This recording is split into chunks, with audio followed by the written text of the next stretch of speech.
আসসালামু আলাইকুম এভরিওয়ান। হয়তো আপনারা ইতিমধ্যে জেনেই গেছেন যে আমরা ফেসবুক মার্কেটিং এর কোর্স লঞ্চ করছি। তো ফেসবুক মার্কেটিং সম্পর্কে আমরা in details A to Z সম্পর্কে এই কোর্সে আলোচনা করা হবে। তো আজকে হচ্ছে আমাদের ইন্ট্রোডাক্টরি ক্লাস, যেখানে ফেসবুক মার্কেটিং এর উপর একটি বেসিক বেসিক ধারণা দেওয়া হবে, এবং আগামী ক্লাসে হয়তো ফেসবুক মার্কেটিং এর যে ধাপগুলো আছে, যেমন হচ্ছে আপনার ফেসবুক পেজ খোলা থেকে শুরু করে বিজনেস ম্যানেজার, এগুলো হয়তো আগামী পর্বে দেখানো হবে। তো আজকে হচ্ছে ফেসবুক মার্কেটিং এর ইন্ট্রোডাক্টরি পর্ব, যেটা ফেসবুক মার্কেটিং এর একটি বেসিক ধারণা আপনাকে দেবে। তো আমরা জানি যে ডিজিটাল মার্কেটিং এর পরিচয়। ডিজিটাল মার্কেটিং কি? এটা হচ্ছে অনলাইনের মাধ্যমে কোনো পণ্য বা সেবা প্রদান করা। এটা যে কোনো মাধ্যমে হতে পারে। ডিজিটাল মার্কেটিং এর যেমন বিভিন্ন ধাপ রয়েছে। এসইও, সার্চ ইঞ্জিন অপটিমাইজেশন, অর্থাৎ যেগুলো সার্চ ইঞ্জিন রয়েছে, যেমন হচ্ছে ক্রোম আছে, মজিলা ফায়ারফক্স আছে, তারপর হচ্ছে মাইক্রোসফটের আছে, বিং আছে। এগুলো যে সার্চ ইঞ্জিন আছে, এগুলো সার্চ ইঞ্জিনকে অপটিমাইজ করা, এমন ভাবে অপটিমাইজ করা যে আপনার ওয়েবসাইটটা সার্চ ইঞ্জিনের র্যাঙ্কে উপরে দেখায়। এন্ড এরপর ডিজিটাল মার্কেটিং আরেকটি পর্যায়ে হচ্ছে search engine marketing. Search engine অপটিমাইজেশনটা কি? বিভিন্ন ওয়েবসাইটকে আমরা এমন ভাবে অপটিমাইজেশন করি যেন সার্চ ইঞ্জিনে সেটা একদম অপটিমাইজ ভাবে উপরের দিকে দেখায়। আর সার্চ ইঞ্জিন মার্কেটিংটা হচ্ছে আপনার বিভিন্ন ধরনের সার্চ ইঞ্জিন যেমন রয়েছে, গুগল আছে, বিং আছে। তো এগুলো সার্চ ইঞ্জিনে আমাদের ওয়েবসাইটটা যেন পেইড মার্কেটিং করতে পারি, যেমন গুগল অ্যাডস এর মাধ্যমে আমরা পেইড মার্কেটিং করতে পারি সার্চ ইঞ্জিন মার্কেটিং এ। এরপর আছে কন্টেন্ট মার্কেটিং। কন্টেন্ট মার্কেটিং এ আমরা বিভিন্ন সোশ্যাল মিডিয়া প্ল্যাটফর্ম ইউজ করতে পারি। কন্টেন্ট মার্কেটিং এর ক্ষেত্রে বিভিন্ন ওয়েবসাইট ইউজ করা হয়, ব্লগ পোস্ট করা হয়, তারপর পিন্টারেস্ট ইউজ করা হয় কন্টেন্ট মার্কেটিং এর ক্ষেত্রে। এরপর আছে হচ্ছে সোশ্যাল মিডিয়া মার্কেটিং। তো সোশ্যাল মিডিয়া মার্কেটিং এ সোশ্যাল মিডিয়া মার্কেটিং হচ্ছে SMM। তো সোশ্যাল মিডিয়া মার্কেটিং এর ভেতরেই পড়ে আসলে ফেসবুক মার্কেটিংটা। সোশ্যাল মিডিয়া মার্কেটিং এর ভেতরে আর রয়েছে যেমন Facebook marketing, Instagram marketing, Pinterest marketing, Twitter marketing, LinkedIn marketing. তো এগুলা সোশ্যাল মিডিয়া মার্কেটিংটা মূলত আপনাকে বোঝায় যে হচ্ছে ফেসবুক, টুইটার, হোয়াটসঅ্যাপ, তারপর হচ্ছে আরো যেগুলো প্ল্যাটফর্ম আছে, লিঙ্কডইন, এগুলা প্ল্যাটফর্মে আপনি আপনার যে পণ্যটা রয়েছে, যে সেবাটা রয়েছে, যে সার্ভিসটা রয়েছে, সেই সার্ভিসটা আপনার হচ্ছে টার্গেটেড ক্লায়েন্টের কাছে আপনি পৌঁছাবেন। সেটাই হচ্ছে সোশ্যাল মিডিয়া মার্কেটিং। তো সোশ্যাল মিডিয়া মার্কেটিং দুই ভাবে করা যায়, একটা হচ্ছে অনলাইন, একটা হচ্ছে অর্গানিক মার্কেটিং এর মাধ্যমে, আর একটা হচ্ছে আপনার পেইড মার্কেটিং এর মাধ্যমে, যেটা আমরা অ্যাডস ক্যাম্পেইন চালিয়ে পাই, সেটা হচ্ছে পেইড মার্কেটিং। তো অর্গানিক মার্কেটিংটা আসলে কি? অর্গানিক মার্কেটিং আপনি বিভিন্ন ধরনের পোস্ট করলেন, একটা নিশ সিলেক্ট করে নিলেন বা টপিক সিলেক্ট করে নিলেন আপনার বিজনেসের। তো ওই বিজনেসটা সিলেক্ট করার পরে ওই টপিক অনুযায়ী আপনার রেগুলার পোস্ট দিলেন। পোস্ট দেওয়ার পরে আপনার পেজটা বিভিন্ন মানুষের কাছে শেয়ার করলেন, কোনো গ্রুপে শেয়ার করলেন। আহ, তার এই এই কোনো মানুষ আপনাকে লাইক দিল, তো আস্তে আস্তে পোস্ট করার মাধ্যমে আপনার এঙ্গেজমেন্ট বাড়বে, আপনার ফেসবুক পেজে এঙ্গেজমেন্টটা বাড়বে। এই এঙ্গেজমেন্ট বাড়ার মাধ্যমে আপনার আহ, যেটা হবে সেটা হচ্ছে অর্গানিক মার্কেটিং। এরপর আপনি যখন অর্গানিক মার্কেটিং হবে তখন আপনি পেইড মার্কেটিং এর দিকে যেতে পারেন। পেইড মার্কেটিংটা হচ্ছে আমরা বিভিন্ন ধরনের অ্যাডস চালাই, অ্যাডস ক্যাম্পেইন চালাই, বিভিন্ন ধরনের অ্যাডস ক্যাম্পেইন চালাই, সেটা পেইড মার্কেটিং এর ভিতরে পড়ে। তারপর আমরা আসি হচ্ছে email marketing. Email marketing digital marketing আরেকটা সেক্টর। তারপর আসে হচ্ছে অ্যাফিলিয়েট মার্কেটিং। এরপর হচ্ছে পেইড অ্যাডভার্টাইজিং, যেটা পিপিসি বলে। পিপিসি হচ্ছে পে পার ক্লিক। প্রতি ক্লিকের জন্য গুগল বা বিভিন্ন ধরনের প্ল্যাটফর্ম যেগুলো আছে, গুগল আছে, ফেসবুক আছে, এগুলো প্ল্যাটফর্মে যখন আমরা অ্যাডস চালাই, তো অ্যাডস এর মাধ্যমে যখন ভিজিটরটা আমাদের অ্যাডস দেখার মাধ্যমে তারা যখন ক্লায়েন্টে কনভার্ট হয়, তখন তো তারা ওই অ্যাডস এর উপর ক্লিক করে। তো ওই অ্যাডস এর উপর ক্লিক করার মাধ্যমে একটা নির্দিষ্ট অ্যামাউন্ট কেটে নেওয়া হয়। তো এটাকে বলা হয় পে পার ক্লিক। পার ক্লিকে আপনার প্রত্যেকটা ক্লিকের মাধ্যমে একটা করে অ্যামাউন্ট ওই প্ল্যাটফর্মটা কেড়ে নেবে। তো এর মাধ্যমে আমরা মার্কেটিং করে থাকি। তো ডিজিটাল মার্কেটিং এর এই কার্ডটা হচ্ছে মূল সেক্টর। তারপর সোশ্যাল মিডিয়া ল্যান্ডস্কেপের বিশদ বিবরণ। এখানে সোশ্যাল মিডিয়া মার্কেটিং এ আমরা কোন কোন ধাপ ইতিমধ্যে আলোচনা করেছে। Facebook marketing, Instagram marketing, LinkedIn marketing, Twitter marketing, YouTube marketing and TikTok.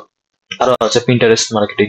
আরো বিভিন্ন ধরনের সোশ্যাল মিডিয়া মার্কেটিং রয়েছে, বিভিন্ন ধরনের জনপ্রিয় প্ল্যাটফর্ম রয়েছে যেখানে আমরা পেইড মার্কেটিং করতে পারি, অর্গানিক মার্কেটিং করতে পারি। অর্গানিক মার্কেটিং এ কোনো টাকা পয়সা লাগে না, এন্ড শুধুমাত্র পর্যাপ্ত পরিমাণ যদি কন্টেন্ট দিতে পারেন প্রতিদিন, তাহলে আপনার সেই অর্গানিক পেজটা দাঁড়িয়ে যায়। এন্ড এরপর আমরা পেইড মার্কেটিং এর দিকে যেতে পারি। এরপর ডিজিটাল মার্কেটিং এর উপাদান সম্পর্কে বলা হয়েছে এখানে। Content marketing, search engine optimisation, social media marketing, paid marketing, email marketing. এরপর আসি আমরা ফেসবুক মার্কেটিং সম্পর্কে। তো ফেসবুক মার্কেটিং এর অ্যালগোরিদম যেভাবে কাজ করে সেটা হচ্ছে কন্টেন্ট ইউজাররা যত ভালো কন্টেন্ট দেখবেন, যত পরিমাণ কন্টেন্টে হচ্ছে এঙ্গেজমেন্ট হবে, তার মাধ্যমে ফেসবুক আমাদের অর্গানিক মার্কেটিং করে থাকে। এন্ড অর্গানিক মার্কেটিং আমাদের পেজের মাধ্যমে আমরা ফার্স্ট পেজ খোলার পরে ওই পেজে বিভিন্ন ধরনের পোস্ট দেওয়ার মাধ্যমে যে ইয়াটা হয় সেটা হচ্ছে আমাদের অর্গানিক মার্কেটিং। এন্ড আমরা পেজের আমরা যখন পেইড মার্কেটিং এ আমরা একটা অ্যাডস ম্যানেজার খুলি, ওই অ্যাডস ম্যানেজারের সাথে পেজটা কানেক্ট করে দিয়ে ওই অ্যাডস ম্যানেজার দিয়ে আমরা অ্যাডস চালাই, বিভিন্ন ধরনের অ্যাডস চালাই। যেমন আমি আপনাদের যদি দেখাই ফেসবুক অ্যাড লাইব্রেরি,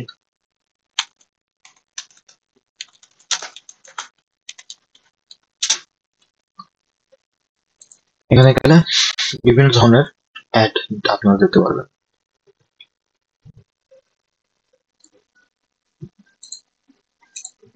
যদি বাংলাদেশে দিই, যদি ধরেন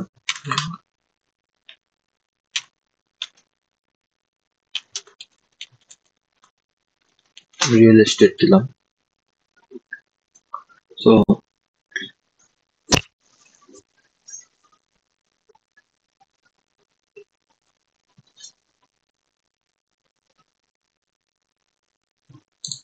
এটা হচ্ছে রিয়েল এস্টেট, বাংলাদেশের ভিতরে রিয়েল এস্টেটের অ্যাড চলতেছে। এটা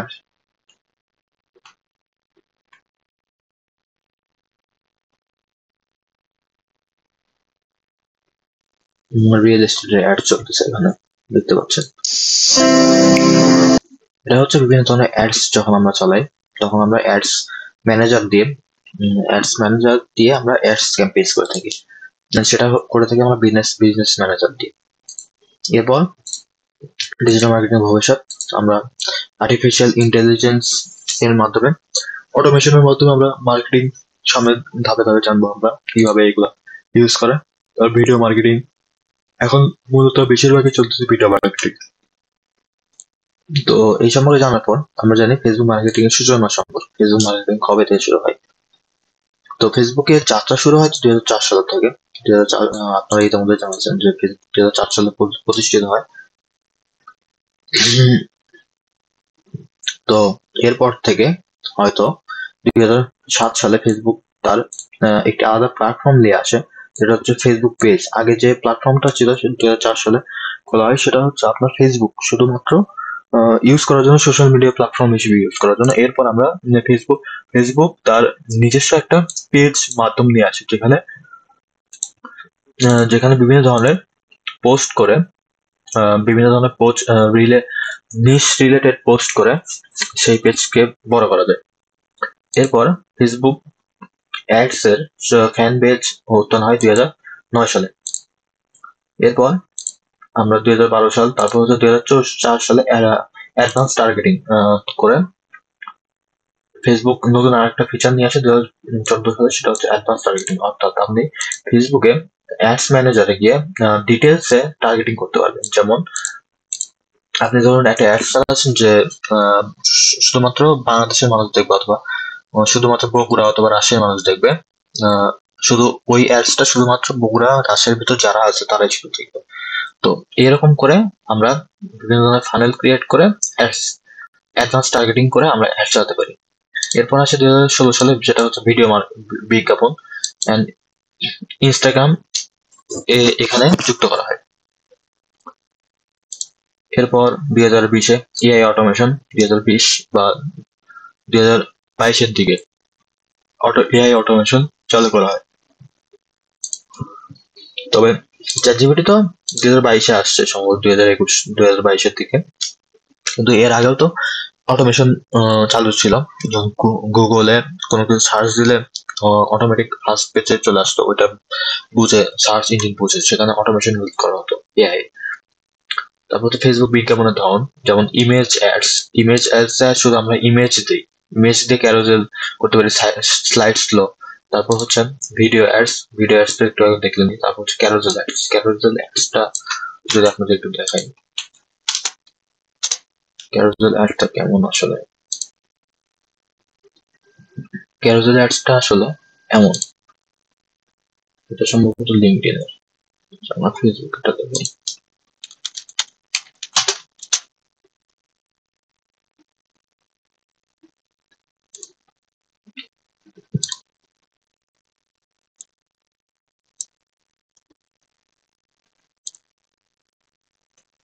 তো ফেসবুক ক্যারোজেল একটা এরকম একটা পার্ট থাকবে আপনার সামনে, এই অ্যাডের একটা পার্ট অন হবে এন্ড তারপরের একটার অর্ধেক অন হবে, তারপর আমরা স্লাইড শো করতে পারি।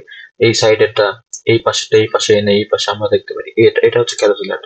বিভিন্ন ধরনের অ্যাড একসাথে করে পেজের মতো করে একসাথে বিভিন্ন ধরনের অ্যাড, মনে করেন 4-5টা, সর্বোচ্চ 10টা ক্যারোজেল একসাথে করা যায়, ক্যারোজেল অ্যাড চালন করা যায় একসাথে।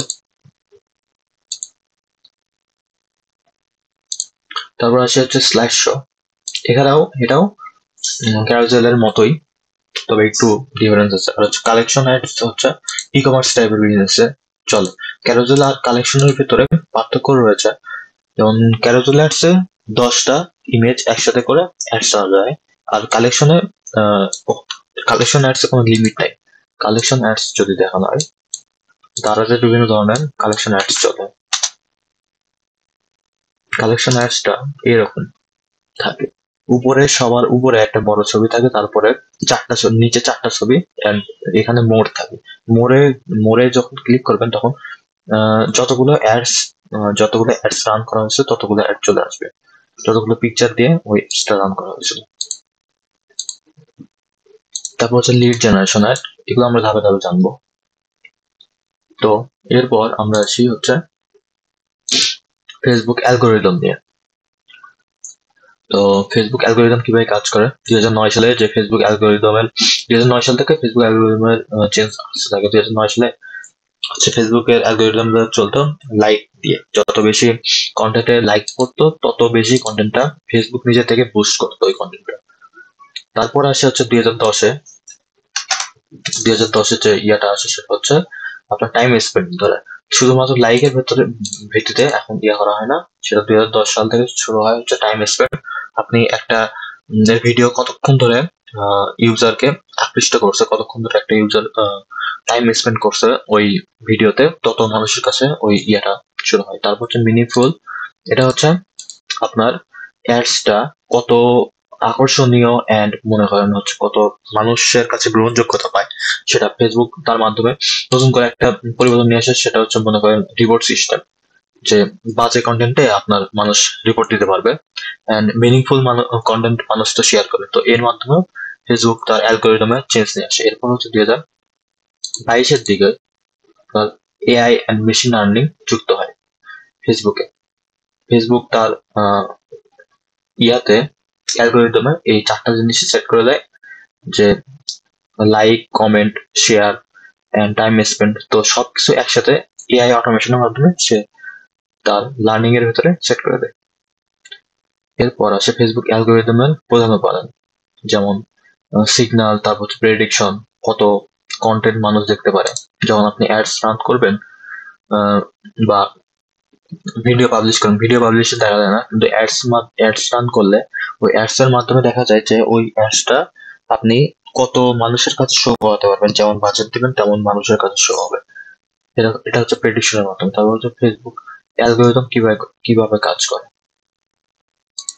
এটা হচ্ছে ফেসবুক অ্যালগোরিদম যেভাবে কাজ করে সেটা হচ্ছে আপনার ফ্রেন্ড লিস্টে যে আছে এবং আপনি যেরকম ধরনের কন্টেন্ট লাইক করেন সেরকম কন্টেন্ট টাইপ আপনার কাছে আসতে থাকে। তারপর আপনি যেমন ধরুন আপনি এখন একটা জুতার অ্যাড দেখছেন, জুতার অ্যাড লিখে সার্চ দিচ্ছেন, কিছুক্ষণ পর দেখবেন আপনি ধরেন কোন একটা কিছু ফেসবুকে লিখে সার্চ দিচ্ছেন, তো কিছুক্ষণ পর দেখবেন তারই অ্যাড আপনার কাছে শো হচ্ছে। তো এগুলাই ফেসবুকের অ্যালগোরিদম এইভাবে কাজ করে। তারপর হচ্ছে স্কোরিং আর র্যাঙ্কিং, তারপর এঙ্গেজমেন্ট, রিলেশন। তো এগুলা এই পিডিএফটা আমি ক্লাসের ইয়ের সাথে দিয়ে দেবো, দেখে নেবেন আপনারা। তারপর হচ্ছে importance of Facebook business, Facebook বিজ্ঞাপনের গুরুত্বপূর্ণ সম্পর্কে আমরা জানবো। তো বিজ্ঞাপন আসলে কি? বিজ্ঞাপনটা আপনারা ইতিমধ্যে জেনেছেন, যা আসলে আপনার সেবা সমূহকে একটি অ্যাডস এর মাধ্যমে অথবা পিকচারের মাধ্যমে মানুষের সামনে, অডিয়েন্সের সামনে তুলে ধরা। এরপর ফেসবুক অ্যাডস এর গুরুত্বপূর্ণ, বিশাল অডিয়েন্সকে ফেসবুকে প্রায় 2.9 মিলিয়ন প্রত্যেক মাসে ইউজার রয়েছে ফেসবুকে। তো একটি বিশাল সংখ্যক অডিয়েন্সকে আপনি টার্গেট করে অ্যাডস চালাতে পারবেন। এত বড় নিশ নিয়ে তো কেউ অ্যাডস চালায় না, তার টার্গেটেড অডিয়েন্সকে নিয়ে সে অ্যাড চালাতে পারে, যত বড় টার্গেটেড অডিয়েন্স রয়েছে। তারপর নির্দিষ্ট টার্গেটিং করা যায়, যেমন বয়স, লিঙ্গ, শিক্ষা, পেশা। তারপর হচ্ছে ইউজারের আগ্রহ অনুযায়ী, কেউ ধরুন লাক্সারিয়াস লাইফ লিড করে, তার সামনে আপনি ওই টাইপের অ্যাডস রান করতেছেন। তারপর হচ্ছে জিও টার্গেটিং, এলাকা ভিত্তিক আপনার টার্গেট করা যায়। তারপর হচ্ছে খরচ সাশ্রয়ী, যেখানে আপনি যদি একটি টিভিতে বা কোনো নিউজ চ্যানেলে যখন অ্যাড রান করতে যাবেন, তখন ওরা অনেক হিউজ পরিমাণ চার্জ করে। যেমন বাংলাদেশের নিউজ মিডিয়ায় যেমন যমুনা টিভিতে আপনি যদি একটা অ্যাডস রান করতে চান, তখন প্রতি মিনিটের জন্য হয়তো খরচ করে তাদের 70 থেকে 80 হাজার টাকার মতো খরচ করে। তবে ফেসবুকে একটা অ্যাডস, 1 মিনিটের অ্যাডস রান করার জন্য তেমন আহামরি খরচ করে না, সামান্য খরচ করলেই একটা অ্যাডস রান করা যায়। তো হচ্ছে ব্র্যান্ড সচেতনতা, তারপর হচ্ছে interaction and engagement, like, comment, share ইত্যাদি সংযোগ বাড়ানো যায়। ফেসবুক অ্যাডস এর প্রধান সুবিধা, যেমন দ্রুত ফলাফল পাওয়া যায়। আপনি যত ইয়া দিয়ে, আপনি যত অ্যামাউন্ট দিয়ে আপনার অ্যাডস রান করবেন এবং যত মানুষকে দেখাতে যাচ্ছেন, আপনার চাহিদা অনুযায়ী তত মানুষকে আপনি শো করতে পারবেন। হচ্ছে পুনঃ টার্গেটিং করার সুবিধা, আপনি এক অ্যাডস বারবার একটা মানুষের কাছে পৌঁছাতে পারবেন, অথবা একটা মানুষ আপনি সেটও করে দিতে পারবেন যে একটা মানুষ কতবার ওই অ্যাডসটা দেখবে। হচ্ছে মোবাইল ফ্রেন্ডলি, আপনার অ্যাডসটা অতি সহজেই ফেসবুক যেহেতু মোবাইল ফ্রেন্ডলি একটি ডিভাইস, মোবাইল ফ্রেন্ডলি একটি আপনার প্ল্যাটফর্ম, সেহেতু আপনার অ্যাডসটা মোবাইলের ইউজারের মাধ্যমে পৌঁছে দেবে ফেসবুক। তবে ফেসবুক বিজ্ঞাপনের ধরন আমরা ইতিমধ্যে জেনেছি। ফেসবুক বিজ্ঞাপনের ধরন যেমন image ads, video ads, carousel ads, collection ad, lead ads. আমরা এগুলোর মাধ্যমে অ্যাডস রান করতে পারি। আর বিভিন্ন ধরনের অ্যাডস রয়েছে, যেগুলো আমরা ধাপে ধাপে জানবো। এরপর হচ্ছে কাস্টম অডিয়েন্স। কাস্টম অডিয়েন্স কি? কাস্টম অডিয়েন্স হচ্ছে, এটা হচ্ছে আগের কাস্টমার এবং ওয়েবসাইটের ভিজিটর, যেমন যারা আপনার ওয়েবসাইটে ভিজিট করছেন, ওয়েবসাইটের সাথে পিক্সেল কানেক্ট করে দেওয়া যায় ফেসবুক বিজনেস ম্যানেজারে। তো এর মাধ্যমে ফেসবুকে আপনার ওয়েবসাইটে যারা যারা ভিজিট করছে আপনার অ্যাডস এর মাধ্যমে, তো তাদেরকে কাস্টম অডিয়েন্স বানিয়ে আপনি অ্যাডস রান করতে পারবেন। তারপর লোকালাইক অডিয়েন্স। লোকালাইক অডিয়েন্স হচ্ছে আপনার মতোই যারা বিজনেস রান করে। ধরুন আপনার একটা ক্লোথিং ব্র্যান্ড আছে, তো আপনার মতোই যারা আরো ক্লোথিং ব্র্যান্ড আছে, যেমন আরং আছে, আরো যে যে প্ল্যাটফর্ম আছে ক্লোথিং ব্র্যান্ডের, তো এগুলা তাদের টার্গেটেড পেজকে, তাদের টার্গেটেড পেজে কাস্টমারকে আপনি কাস্টমার বানিয়ে অ্যাডস রান করতে পারেন। তারপর আসে হচ্ছে ফেসবুক অ্যাডস এর কনভার্সন, বিভিন্ন ধরনের বাস্তব উদাহরণ, যেমন e commerce and local business and বড় ব্র্যান্ড, এরা হচ্ছে বেশি আপনার ফেসবুক অ্যাডস রান করে থাকে। ফেসবুক অ্যাডস এর একটা চ্যালেঞ্জ রয়েছে, যেমন হচ্ছে আপনার বিজ্ঞাপনে যখন রিচ কম আসবে, বা একটা বিজ্ঞাপন, দুইটা বিজ্ঞাপন ধরুন রিচ কম আসলো, তো আপনি কি করবেন? তখন ওই দুইটা বিজ্ঞাপনকে আপনি এবি টেস্টিং এর মাধ্যমে বানাতে পারেন। এবি টেস্টিং কে দুইটা বিজ্ঞাপন আপনার কম্পেয়ার করে, কোন বিজ্ঞাপনে কেমন ধরনের ভিউজ আসছে, কোন বিজ্ঞাপন থেকে বেশি কনভার্সন হয়েছে। তো এগুলো আমরা এবি টেস্টিং এর মাধ্যমে দেখতে পারি। তো এগুলো আমরা ধাপে ধাপে জানবো। এই শিটটা, ক্লাস ডকুমেন্টটা ডেসক্রিপশন বক্স এবং কমেন্টে দেওয়া থাকবে, আপনারা দেখে নেবেন এটা। আজকের মতো এখানেই। আসসালামু আলাইকুম।